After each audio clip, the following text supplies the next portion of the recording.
জমিতে কবর খুলে ফেলতে শুরু করে। ভবানীর বাবা ছুটে এসে কাপা হাতে সিদ্ধার্থদের পা ধরে বলে, আমি হাত জোর করে বলছি কবর খুঁড়ো না, কিন্তু ওরা থামে না। রাতে ভবানীর বাবার উপর হাত তুলতে যায়। তার গলায় এক অদ্ভুত বিষাদ। ভবানী যদি প্রতিশোধ নিতে চায় তবে আমার থেকে নিক, কিন্তু আমার মায়ের কি দোষ? সে বলে তার উচিত মেয়ের বডি কবর থেকে বের করে জ্বালিয়ে দেওয়া। এতেই যদি তার আত্মা মুক্তি পায় এবং সিদ্ধার্থের ফ্ল্যাট থেকে চলে যায়। ভবানীর বাবা কিছুক্ষণ চুপ করে থাকে, তার চোখে কান্না কিন্তু মুখে অদ্ভুত প্রশান্তি। সে ধীরে ধীরে বলল, তুমি বলছো ভবানীর আত্মা তোমার ফ্ল্যাটে থাকে, কিন্তু কেন যাবে ও তোমার কাছে? এই প্রশ্নের উত্তর তখনও সবার কাছে অজানা। ভবানীর বাবা আর কোনো প্রশ্ন করে না। সিদ্ধার্থকে নিয়ে রওনা দেয় তাদের ফ্ল্যাটের দিকে। সেইখানে পৌঁছে তারা একসঙ্গে ভবানীর অপেক্ষা করে। হঠাৎই ফোন বাজে অজানা নম্বর থেকে। সিদ্ধার্থ ফোন কেটে দেয়। একবার দুবার বারবার ফোন আসতে থাকে। শেষমেশ ল্যান্ডলাইনে ফোন আসায় বদ্রি রিসিভ করে। দেখে হাসপাতাল থেকে মায়ের ফোন। সিদ্ধার্থ বলে, এবার আপনি নিজেই শুনুন, ভবানী আমার মায়ের সঙ্গে ঠিক কি করেছে। ওর মায়ের কাছে জিজ্ঞাসা করতে গেলে বলে, মা তুমি বাথরুমে পড়ে যাওয়ার সময় কে তোমাকে মারতে চেষ্টা করেছিল? তুমি সত্যি বলবে, সবাই শুনতে চায়। কিন্তু মা যা বলল তা শুধু সিদ্ধার্থ নয়, ভবানীর বাবাকেও স্তব্ধ করে দেয়। সে বলেন, তুই যাকে পিশাচ ভাবছিস সে আসলে একজন দেবী। সে আমায় বাঁচিয়ে গেছে। জানকী ধীরে ধীরে সব খুলে বললেন, তুই যখন বলতিস ফ্ল্যাটে কেউ আছে আমি হাসতাম, কিন্তু সেদিন বাথরুমে পড়ে গিয়ে দেখলাম একটা মেয়ে আমায় টেনে বাইরে নিয়ে এলো। আমি জানি সে মানুষ নয়, কিন্তু তার স্পর্শে ছিল না কোনো ক্ষোভ, ছিল কেবল কোমলতা। মা হয়তো আরো কিছু বলতে যাচ্ছিলেন, কিন্তু হাসপাতাল থেকে ফোন কেটে দিল। সিদ্ধার্থের মাথা লজ্জায় হেঁট হয়ে যায়। ভবানীর বাবা চুপচাপ উঠে গিয়ে একটা সিগারেট আর দেশলাই রেখে দেয় চিমনির সামনের টেবিলে। তখনই চিমনির অন্ধকার থেকে ভবানী বেরিয়ে আসে। সে নিচে নেমে এসে টেবিল থেকে সিগারেট আর দেশলাই তুলে আবার চিমনির গভীরে মিলিয়ে যায়। ভবানীর বাবার চোখ ঝাপসা হয়ে আসে। তিনি পাগলের মতো ছুটে যান চিমনির দিকে। চিৎকার করে বলেন, ভবানী তুই আমায় ছেড়ে গেছিস কেন? দেখ আমি তো আর ধূমপান করি না। আমার সঙ্গে বাড়ি ফিরে আয় মা, তোকে ছাড়া ঘরটা ফাঁকা। তুই না থাকলে ফ্যাক্টরিটাও শূন্য লাগে। তোর মতো কেউ ছিল না যে আমার সঙ্গে কাঁধে কাঁধ মিলিয়ে কাজ করত। ভবানী খুব কাছে এসে আবার দূরে চলে যায়। তারপর সে চিমনির ভেতর থেকে বের করে দুটো হাত। সেই হাত দিয়ে বাবার চোখের জল মুছিয়ে দেয়। ভবানীর বাবা বলে, তিনি চাইলে নিজেকে শেষ করে দিতে পারতেন, তবে তার একটা কাজ এখনো বাকি। তিনি ওই লোকটাকে খুঁজছেন যে ভবানীর মৃত্যুর জন্য দায়ী। ভবানী একবার বলে দিক তার পরিচয়, সে নিজে গিয়ে খুন করবে। কিন্তু এই কথা বলতেই ভবানী চলে যায় আর আসে না, হারিয়ে যায় বাতাসের মধ্যে। সিদ্ধার্থ তখন এসে ভবানীর বাবার হাত ধরে বলে, আমি ভুল বুঝেছিলাম কাকু। আজ জানলাম সে কাউকে ক্ষতি করতে আসেনি। সে শুধু থেকে গেছে আমার পাশে, নিঃশব্দ নীরব ভালোবাসায়। সিদ্ধার্থ ভবানীর সেই এক পাতি জুতোটা তুলে দিয়ে বলে, যদি ভবানী বেঁচে থাকতো আমি নিজেই আপনার কাছে বিয়ের প্রস্তাব নিয়ে যেতাম। ভবানীর বাবা দীর্ঘ নিঃশ্বাস ফেলে বললেন, আজ বুঝলাম ভবানী কেন তোর কাছেই ফিরে এসেছে। আমি যখনই ওকে জোর করতাম বিয়ে করতে, সে বলতো, যেদিন আমি আমার ভালোবাসার মানুষকে খুঁজে পাবো সেদিন নিজেই বিয়ে দিতে বলবো। চোখে জল নিয়ে ভবানীর বাবা বলেন, আজ সন্ধ্যায় তার সৎকার হবে আগুনেই।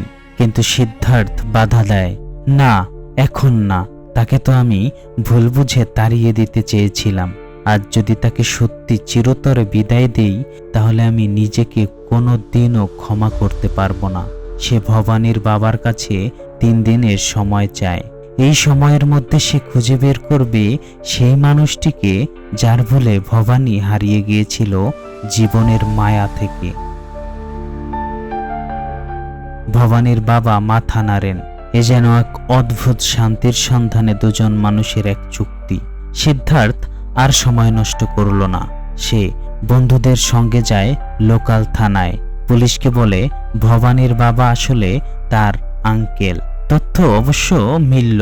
অটোওয়ালা থেকে জানা গেছে অ্যাক্সিডেন্টের দিন একজন সবুজ গাড়ি চুরি করে পালাচ্ছিল, যেটার সাথেই ভবানীর অ্যাক্সিডেন্ট হয়েছে। তবে ভয়ের চোটে লোকটা গাড়ি পাইলট থিয়েটারের সামনে রেখে পালিয়ে যায়। যেটুকু জানা গেছে, গাড়ির মালিক গাড়ি বিক্রির জন্য হাবিবুল্লাহ রোডের মেকানিকের কাছ দিয়ে গিয়েছিল। সেই সূত্র ধরে তারা সেখানে পৌঁছায়। গ্যারেজে পৌঁছে তারা একটা সবুজ গাড়ি দেখে ফেলে। তবে গ্যারেজের লোক গাড়িটা দেখে অবিচল, বলে দেয় এই গাড়ি বিক্রির জন্য নয়, যাও, চলে যাও এখান থেকে।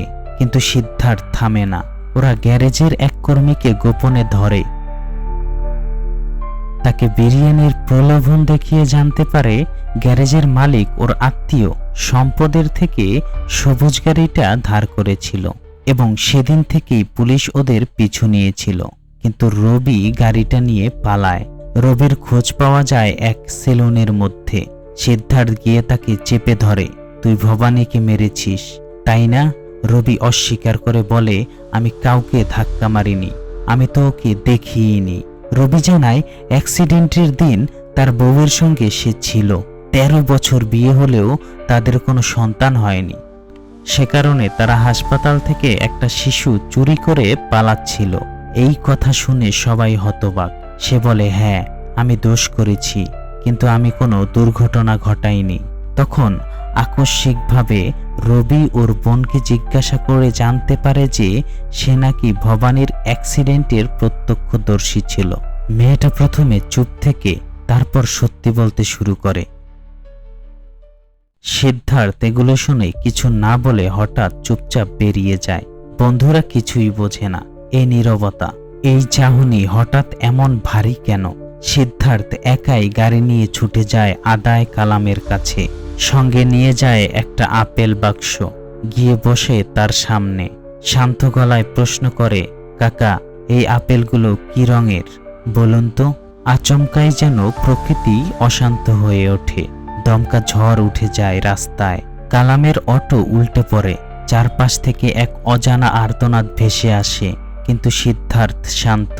তার চোখে কেবল একটাই প্রশ্ন, এই আপেলগুলো কি রঙের কাকা? আদায় কালাম বলে, সবুজ। আর তখনই ভবানীর আত্মা ধেয়ে এসে সিদ্ধার্থকে ছুঁড়ে ফেলে দেয়। তবুও সে থামে না। শেষবারের মতো আবার জিজ্ঞাসা করে, কাকা, ভালো করে বলো, এগুলো কোন রঙের আপেল?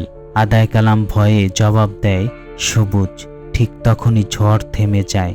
সিদ্ধার্থ নিঃশব্দে বক্স ভর্তি আপেল রাস্তায় ছুঁড়ে ফেলে দেয়।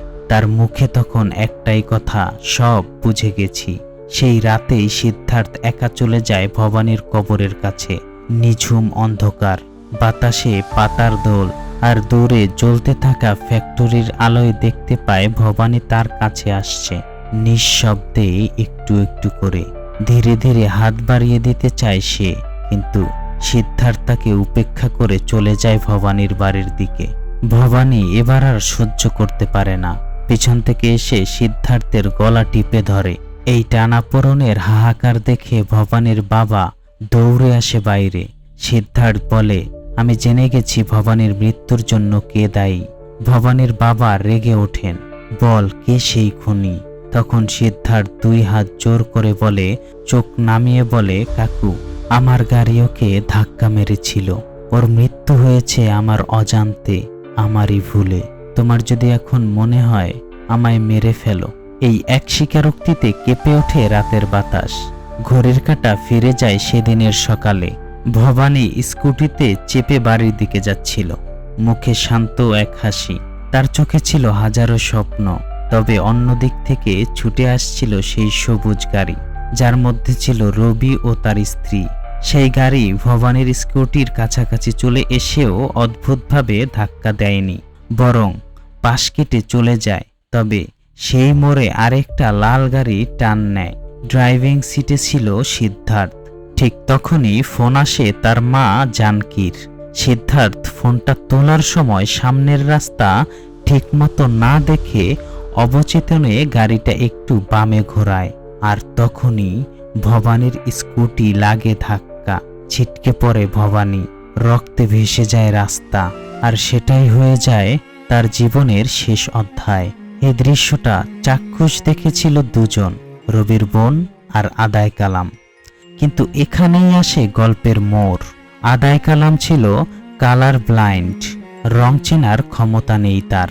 সে লাল আর সবুজে গুলিয়ে ফেলে, তাই সে যে গাড়িটাকে লাল দেখেছে সেটাকে বলেছে সবুজ, আর সেই ভুলে অভিযুক্ত হয়েছে রবি।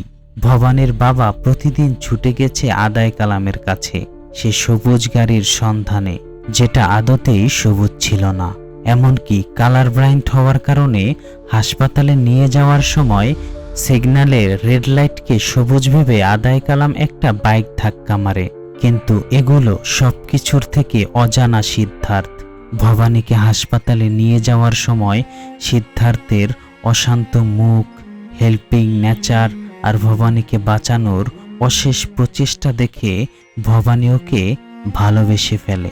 এই কারণেই ভবানীর শেষ নিঃশ্বাস অবধি ওর হাত ছাড়তে চায় না।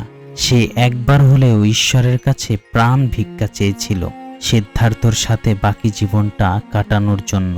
কিন্তু ভাগ্যের নিষ্ঠুর পরিহাস এমনই যে তার জন্য সুখের জীবন লেখা ছিল না। এই কারণে মৃত্যুর পর ভবানী সিদ্ধার্থর ফ্ল্যাটে ফিরে আসে। বাস্তব জীবনেও সে যেমন ছিল ঠিক তেমনভাবেই সে মৃত্যুর পর তার ভালোবাসার পাশে থেকেছে। সে বুঝতে পারে অজান্তে করা ভুলের জন্য সিদ্ধার্থ নিজেকে শেষ করে ফেলত, তাই ভবানী তাকে সত্য থেকে যতটা সম্ভব দূরে রাখার চেষ্টা করে গেছে। এই সত্যটা যখন সিদ্ধার্থ রবির বোনের থেকে জানতে পারে তখনই তার মনে হয় এটাই সময়, এইবার তাকে ভবানীর বাবার সামনে সত্যিটা স্বীকার করতেই হবে। আর এই জন্যই সে গিয়েছিল আপেলের বক্স নিয়ে, প্রশ্ন করেছিল এই আপেলগুলো কি রঙের। আদায় কালাম তখন সে লাল আপেলগুলোকে দেখে বলেছিল সবুজ। তখনই তার কাছে সব পরিষ্কার হয়ে যায়। সিদ্ধার্থই ছিল সত্যিকারের অপরাধী। অবচেতন, অনিচ্ছাকৃত হলেও ভবানী তার গাড়ির ধাক্কায় প্রাণ হারিয়েছিল। ভবানীর বাবা স্তব্ধ হয়ে বসে থাকেন, চোখে জল নেই, তবুও ভিতরটা যেন চিৎকার করছে। তার মেয়ের মৃত্যুর জন্য দায়ী এই ছেলেটাই যে তাকে হাসপাতালে নিয়ে গিয়েছিল। সে শেষ মুহূর্ত তার হাত ধরেছিল, আর সেই একই সিদ্ধার্থ এখন তার সামনে দাঁড়িয়ে হাত জোর করে বলছে, আমায় মেরে ফেলুন, আমি প্রস্তুত। এই স্বীকারোক্তির সাথে বাতাস স্তব্ধ হয়ে যায়। দূরে দাঁড়িয়ে থাকা ভবানীর আত্মা নীরবে দেখছে সবকিছু, কিন্তু ভবানীর বাবা সিদ্ধার্থের দিকে তাকিয়ে থাকেন। তারপর বলেন, সিদ্ধার্থ, আমি ভবানীর সৎকার এখনো পর্যন্ত করিনি। এই যে এই কবরটা, সেটা আসলে একটা ছল, পরিবার পরিজনকে দেখানোর জন্য। আর আসল দেহটা আমি আজও সযত্নে রেখে দিয়েছি। এই কথা শুনে সিদ্ধার্থ বিস্ময়ে জিজ্ঞাসা করে, সে কোথায়? ভবানীর বাবা ওকে নিয়ে যায় তার বরফের ফ্যাক্টরির আন্ডারগ্রাউন্ডে সেফটি চেম্বারে। একটা ভারী চেন টেনে বের করে আনেন বিশাল এক বরফের চাই, আর সেই বরফের ভেতর ভবানীর দেহ এখনো অক্ষত, ঠান্ডা, ঘুমন্ত এক দেবীর মতো। এই দৃশ্য দেখে সিদ্ধার্থ হাঁটু গেড়ে বসে পড়ে। তার মুখে একটাই কথা, ভুল হয়ে গিয়েছে আমার, এত বড় ভুল। যদি আমি জানতাম, যদি একবার বুঝতে পারতাম। তখনই সে উঠে দাঁড়িয়ে বরফের সেই খণ্ড নিজের উপর ফেলে নিজেকে শেষ করতে চায়। আর পরক্ষণেই ভবানীর আত্মা ঝাঁপিয়ে পড়ে সিদ্ধার্থের দিকে। সে বরফ ফাটিয়ে সিদ্ধার্থকে টেনে সরিয়ে নেয় এবং শেষবারের মতো সিদ্ধার্থের হাত স্পর্শ করে নিজের শরীরটা নিয়ে ধীরে ধীরে উঠে আসে। ভবানীর আত্মা বাতাসে ভেসে চলেছে দেহ নিয়ে। দুজন অবাক হয়ে এই দৃশ্য দেখছে। দূরে রাখা সিদ্ধার্থের লাল গাড়িটির দরজা খুলে যায়। ভবানী নিজের দেহ নিয়ে সেই গাড়ির ভেতরে ঢুকে পড়ে, আর ঠিক সেই মুহূর্তে গাড়িটা দাউ দাউ করে জ্বলে ওঠে। লেলিহান আগুনের শিখার মতো ভবানীর দেহ, ভবানীর আত্মা, ভবানীর সমস্ত অতৃপ্তি চিরতরে বিলীন হয়ে যায়। গাড়ির আগুন ছড়িয়ে পড়ে চারপাশে। সিদ্ধার্থ ভবানীর বাবার বুকে মাথা রেখে ফুঁফিয়ে কাঁদে। ভবানীর বাবাও নিজেকে আটকে রাখতে পারে না। দূর থেকে এক মিষ্টি সুগন্ধ মেশানো মৃদু হাওয়ার সাথে আসছে পাতার খসখসানি শব্দ। মনে হয় যেন ভবানী বলছে, এই জন্মে না হোক পরের জন্মে ঠিকই ফিরে আসব, তুমি থাকবে তো। এইভাবে শেষ হয় একটা অলৌকিক প্রেমের গল্প, যেখানে ভূত ছিল না ভয়ঙ্কর, বরং ছিল অনুরাগী, রক্ষক, প্রেমিক, যার কাছে মৃত্যু মানে স্পর্শের শেষ নয়, শুধু একটা বিরতি। বন্ধুরা, এটাই ছিল পিশাচের গল্প। ভালো লাগলে লাইক করো আর চ্যানেলটি সাবস্ক্রাইব করে বেল আইকন প্রেস করো।